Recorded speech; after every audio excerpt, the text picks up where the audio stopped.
हम इस दफ़ा पहले की तरह नाउम्मीद तो खैर नहीं है, लेकिन जिस काम के लिए हम आए थे, जितनी उम्मीदें लेकर आए थे, उन उम्मीदों के साथ नहीं जा रहे। इस दफ़ा जो पुलिस का रवैया था, जिस तरह बलाच का जो शहादत के बाद ये तहरीक स्टार्ट हुआ और यहाँ पहुँचते ही पुलिस ने जो रवैया दिखाया, इसके वजह से पुलिस को लगा कि शायद ये लोग दबाव में चले जाएंगे। अफसोस से कहना पड़ता है कि हमें इस दफ़ा भी नाउम्मीदी के साथ जाना पड़ा।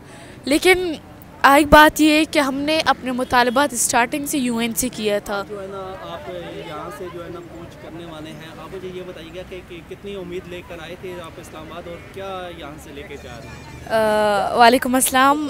देखिए, हमारे तो बहुत ज़्यादा उम्मीदें थे कि हमारे लोग आएंगे और हम बड़े खुशी से यहाँ से उठ के चले जाएंगे, लेकिन अफसोस से कहना पड़ता है कि हमें इस दफ़ा भी नाउम्मीदी के साथ जाना पड़ा। लेकिन एक बात ये है कि हमने अपने मुतालबात स्टार्टिंग से UN से किया था और UN ने हमारे साथ मुलाकात किया और हमारे जो केसेस थे उन्होंने ले लिया हमसे, और हम इस दफ़ा पहले की तरह नाउम्मीद तो खैर नहीं है, लेकिन जिस काम के लिए हम आए थे, जितनी उम्मीदें लेकर आए थे, उन उम्मीदों के साथ नहीं जा रहे।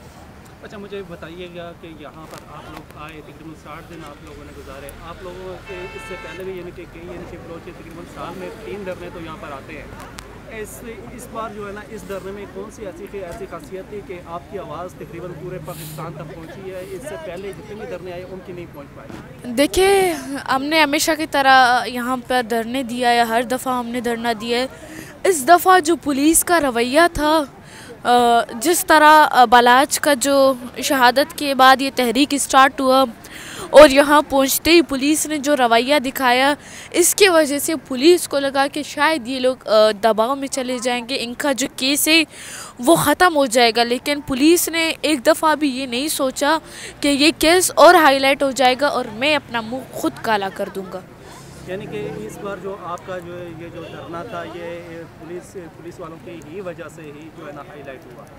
जी जी, इस दफ़ा अगर हमारा धरना यहाँ तक मैं ये समझता हूँ कि अगर अहमद मीर साहब है, यानी कि उस थाने में ना पहुँचते या वो यानी कि ना करते, इसमें जो है ना अहमद मीर साहब का भी बहुत बड़ा हाथ है। नहीं तो आप इस टाइम जो है ना कोयटा में होते, आप यहाँ पर 60 दिन आप नहीं कर सकते। देखिए, मैं मानती हूँ उन्होंने बहुत हमारी मदद की, यहाँ के आवाम ने भी हमारे साथ बहुत कोऑपरेट किया, हमें किसी चीज़ की भी कमी महसूस नहीं की।